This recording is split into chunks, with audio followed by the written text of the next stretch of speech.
വ്യഭിചാരത്തെ സംബന്ധിച്ചിടത്തോളം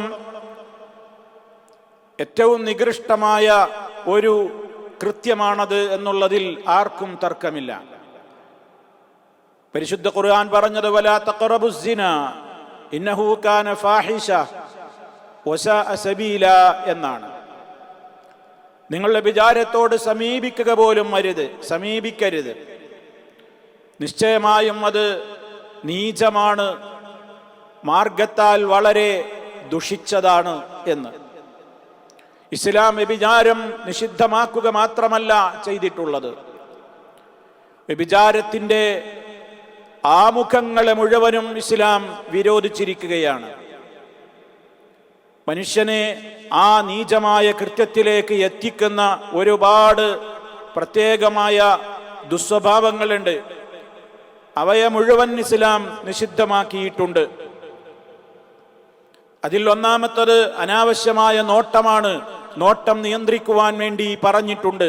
പുരുഷനോടാവട്ടെ സ്ത്രീയോടാവട്ടെ കാമോദ്ദേശത്തോടുകൂടി, ലൈംഗികമായ താല്പര്യത്തോടുകൂടി, ആശയോടെ ഒരന്യ സ്ത്രീയെ പുരുഷനോ ഒരന്യ പുരുഷനെ സ്ത്രീയോ നോക്കാൻ പാടില്ല എന്നുള്ള കണിശമായ നിയമം.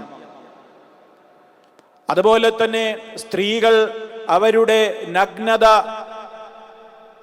അവർക്ക് അനുവദിക്കപ്പെട്ട ഭർത്താവിൻ്റെ മുമ്പിലല്ലാതെ വെളിപ്പെടുത്തരുത് എന്ന കർശനമായ നിയമം.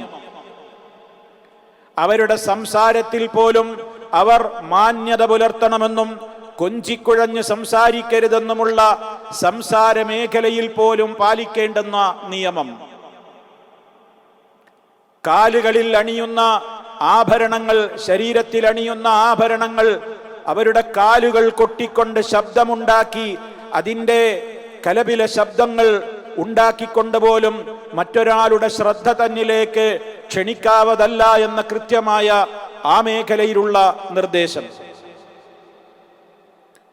സ്ത്രീ പുരുഷന്മാർ തമ്മിൽ ഇടകലരുന്ന ഇഖ്തിലാത്ത്, അപകടകരമായ നിലക്കുള്ള അവരുടെ കൂടിച്ചേരലുകളും സ്പർശന ദർശന സാധ്യതകളുള്ള പ്രത്യേകമായ അവസരങ്ങളെയും ശ്രദ്ധിക്കണം എന്ന് കൽപ്പിച്ചുകൊണ്ട് ആ മേഖലയിലുള്ള നിർദ്ദേശം.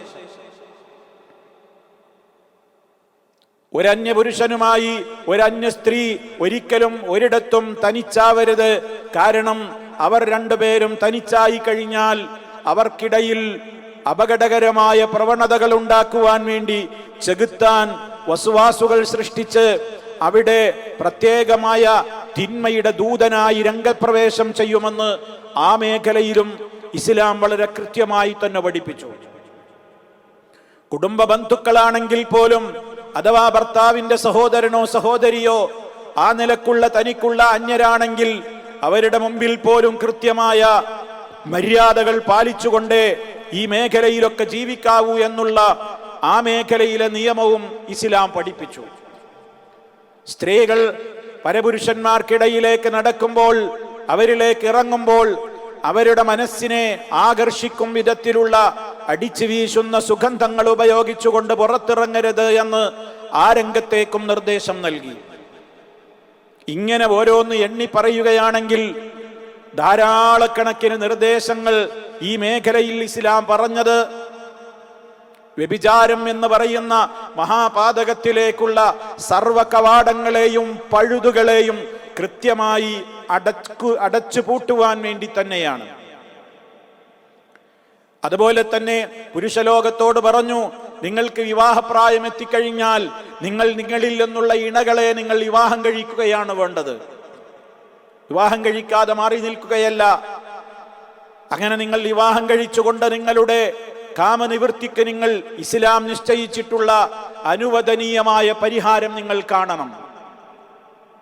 അതുപോലെ തന്നെ സ്ത്രീയുടെ രക്ഷിതാക്കളോടും പറഞ്ഞു, വിവാഹപ്രായം എത്തിക്കഴിഞ്ഞാൽ പെൺകുട്ടികളെ അവർക്ക് അനുയോജ്യരായ വരന്മാര് വന്ന് അന്വേഷിക്കുമ്പോൾ നിങ്ങൾ അവരെ താമസിപ്പിക്കാതെ വിവാഹം കഴിപ്പിച്ച് അവരുടേതായ ലൈംഗിക ദാഹം ശമിപ്പിക്കുവാനുള്ള വിഹിതമായ അനുവദനീയമായ മാർഗങ്ങളിലേക്ക് നിങ്ങൾ പ്രവേശിക്കണം എന്ന്.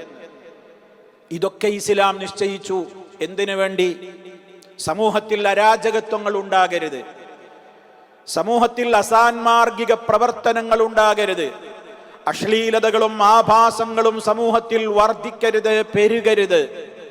ഇത് മുൻകൂട്ടി കണ്ടുകൊണ്ടാണ് ഇസ്ലാം ഇണകളെ വിഹിതമായ മാർഗത്തിൽ പ്രാപിക്കുവാനുള്ള നിയമങ്ങൾ ഓരോന്നും കൃത്യവും കണിശവും വ്യക്തവുമായ നിലക്ക് പഠിപ്പിച്ചിട്ടുള്ളത്. അങ്ങനെ സാമൂഹ്യാന്തരീക്ഷം സമാധാനപൂർണമായി തീരണം എന്നുള്ളതിന് ധാരാളക്കണക്കിന് നിയമങ്ങൾ ഇസ്ലാം പറഞ്ഞത് ഈ മേഖലയിലെ പരിരക്ഷയും സുരക്ഷിതത്വവും നിലനിർത്തുവാൻ വേണ്ടി തന്നെയാണ്.